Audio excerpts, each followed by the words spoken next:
আল্লাহ পাক রব্বুল আলামিন জমিনটা সাজাবার পর আল্লাহ পাক দুনিয়া সুন্দর করলেন, আসমান জমিন সাজাইলেন। আমরা উপরে তাকাইলে দেখি খালি জায়গা। বিজ্ঞানরা বলে এটা মহাশূন্য।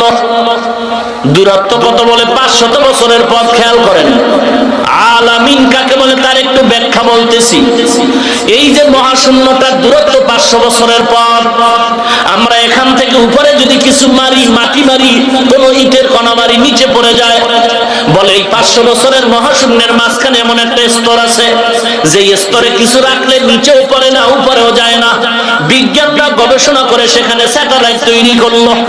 নবীর উম্মত এই স্যাটেলাইট দিয়ে গোটা জগতের খবর নেয়, আর এগুলো ধরে ধরে মানুষের কম্পিউটারে বুঝায় দেয়, মানুষের কাছে প্রচার করে দেয় মিডিয়ার মাধ্যমে।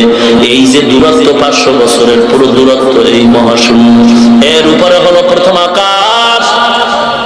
ওই আকাশের মধ্যে আল্লাহ পাক মানুষের খেদমতের জন্য আলো দেওয়ার সূর্য বানাইলেন, চাঁদ বানাইলেন, তারকা।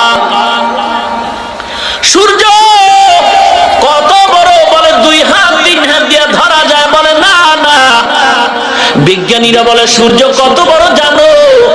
পৃথিবীটা যত বড় তার থেকে 13 লক্ষ গুণ বড় হলো সূর্য।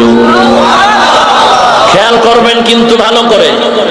এখন আমি বলবো যে বিজ্ঞানীরা বললো 13 লক্ষ গুণ বড় সূর্য পৃথিবীর থেকে। পৃথিবী কত বড়? মুসলমান, আমি বলবো পৃথিবী যে কত বড়, কত বড় বিজ্ঞানের 14 পুরুষরাও জানে না। জ্ঞানী বিজ্ঞানের বিরুদ্ধে কথা কন। বিরুদ্ধে যখন বলছি কান সজাগ করে দলিল শুনেন। 16 পারা সূরা কাহাফ, ওই সূরার মধ্যে আল্লাহ পাক রাজনীতির বয়ান করেছেন যুলকারনাইন বাদশার। গোটা জগতের বাদশা, রাষ্ট্রপতি যুলকারনাইন বাদশা গোটা জগৎ চালাইলেন। রাষ্ট্র ক্ষমতায় বাদশা যুলকারনাইন, গোটা দুনিয়ার শাসক। কে বলেছে কোরআন বা ইসলামের রাজনীতি নাই? যে বলেছে হয়তো সে ধর্মান্ধ মূর্খ, না হয় সে শিক্ষিত শয়তান ইহুদিদের দালাল।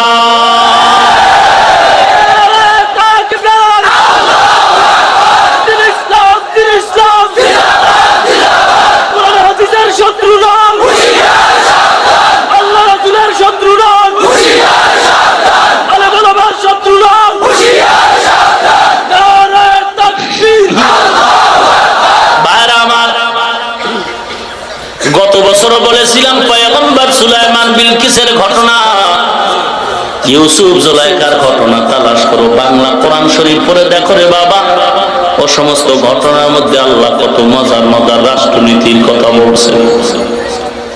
নবীর উম্মত বাদশা যুলকারনাইন গোটা দুনিয়ার শাসক। খেয়াল করেন, বাতাস হলো তার অস্ত্র। বাতাসকে অর্ডার করে আমাকে অমুক জায়গায় নিয়ে যাও, দ্রুত সেখানে হাজির। ঘুরতে ঘুরতে উত্তর প্রান্তে হাজির হয়ে গেছেন ওই বাদশা যুলকারনাইন। গিয়া দেখলেন 2 পাহাড়ের মাঝখান দিয়ে একটা সরু পথ। সরু পথ, পাহাড়ের এই পাশে একদল মাজদুমানরা চোখের পানি ছেড়ে কাঁদে। কি ব্যাপার? ও বাদশা, আমরা মাজদুমের দল। কি সমস্যা? বলে পাহাড়ের ওই পার্শ্ব থেকে একদল দানব আমাদের উপরে এসে আক্রমণ করে, অত্যাচার করে। কি তোমরা অন্যায় করেছো? ওরা বলে আমরা কোনো অন্যায় নাই। তাহলে তোমাদের উপরে খামাখা অত্যাচার করে। বলে হ্যাঁ। কেন কেন? বলে ওরা তো সন্ত্রাস। সন্ত্রাস কাকে বলে? গায়ের জোরে দুর্বলের উপরে অত্যাচার করার নাম সন্ত্রাস।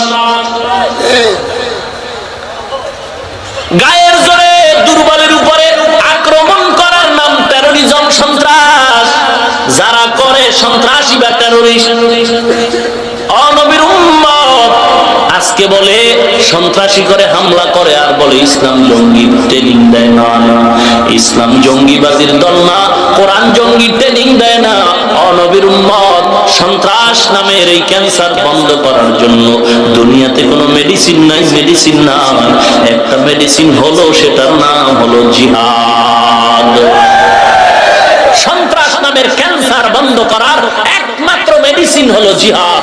তবে সাবধান, জিহাদের অপব্যাখ্যাকারী যারা জিহাদের অপব্যাখ্যা করে, মানুষ জবাই করে, হত্যা করে, এরা কিন্তু আসলে ইসলাম চায় না, জিহাদ চায় না। এরা জিহাদের অপব্যাখ্যাকারী, এরা জিহাদের অপব্যাখ্যাকারী। মুসলমানের বন্ধুর বেশি দুশমন, এরা কিন্তু কোরআনেরও দুশমন। ভাইরা আমার, মুসলমান নবীর উম্মত, আল্লাহ রাব্বুল আলামিন বলেন তাকায় দেখ, বাদশা জুলকারনাইন ওদের বলে তোমাদের এখন কি সমস্যা? বলে এই সমস্যা। জুলকারনাইন এদের সমস্যা থেকে বাঁচাবার জন্য লোহা জোগাড় করলেন, হাজির করলেন। লোহা হাজির করে বাদশা জুলকারনাইন, লোহা হাজির করে বাদশা জুলকারনাইন দুই পাহাড়ের সরু পথ প্রাচীর দিয়ে আটকায় দিলেন। এবার দানবের দল ওই পাশে রয়ে গেল। ও মুসলমান, ওই দানবের দল ওই পাশে, ওরা কারা? মুফাসসিরিনে কেরাম বলেন ওরা হলো ইয়াজুজ মাজুজের বংশধর। ওরা কি করে? বলে সকালবেলা থেকে সন্ধ্যা পর্যন্ত জিহ্বাটা বের করে দেওয়ালটারে চাটে। সন্ধ্যা যখন হয় তখন বলে চলো পাতলা হয়ে গেছে, বাকি অংশ কালকে খাবো। পরের দিন আয় দেখে আবার মোটা হয়ে গেছে। দুনিয়াতে আসা যখন সময় হয়ে যাবে তখন তারা সন্ধ্যাবেলা বলবে ইনশাআল্লাহ আগামীকাল আসবো। পরের দিন আইসা দেখবে আর বাড়ে নাই, ইনশাআল্লাহর বরকত শুরু হয়ে যাবে। মুহূর্তের মধ্যে দেওয়ালটা চেটে শেষ করে ওরা মুহূর্তে গোটা দুনিয়াটারে ক্যাপচার করে নিবে। ওরা কেমন সাইজের? বলে কেউ 20 হাত লম্বা, কেউ 30 হাত লম্বা, কেউ 60 হাত লম্বা। দানবের দল। বিজ্ঞানীরা বলে রকেট চালাইলাম, বিমান চালাইলাম, কম্পিউটার চালাইলাম, স্যাটেলাইট চালাইলাম, আজও পর্যন্ত বাদশা জুলকারনাইনের প্রাচীর বের করতে পারলাম না।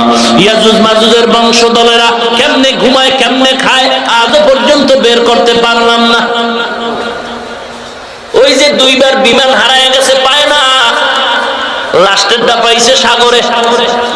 কি কেমনে তুমি পাইবা? কেমনে পাইবা? হয়তো কিয়ামতের আগে আল্লাহ পাক মানুষকে মেধা দিয়ে বেরও করার সুযোগ দিতে পারেন। আল্লাহর কুদরতের মাঝে হাত দিয়ে আগানো যায় না। এ জমিনের কত বেঈমান আল্লাহর সাথে পাল্লা দিয়া জাহাজ বানাইছে, টাইটানিক জাহাজ বানায় বলছিল দুনিয়ার সামুদ্রিক কোন তুফানে ভাঙতে পারবে না। 1 ঘন্টা টাইটানিক জাহাজ চালাবার পর বরফের পাহাড়ে বাড়ি লেগে ধ্বংস হয়ে গেল, টুকরো হয়ে সমুদ্রের তলে চলে গেল। আল্লাহর সাথে পাল্লা দিয়া কেউ পারে নাই, কেউ পারে নাই। ওয়া মাকারু ওয়া মাকারাল্লাহ ওয়াল্লাহু খায়রুল মাকিরিন।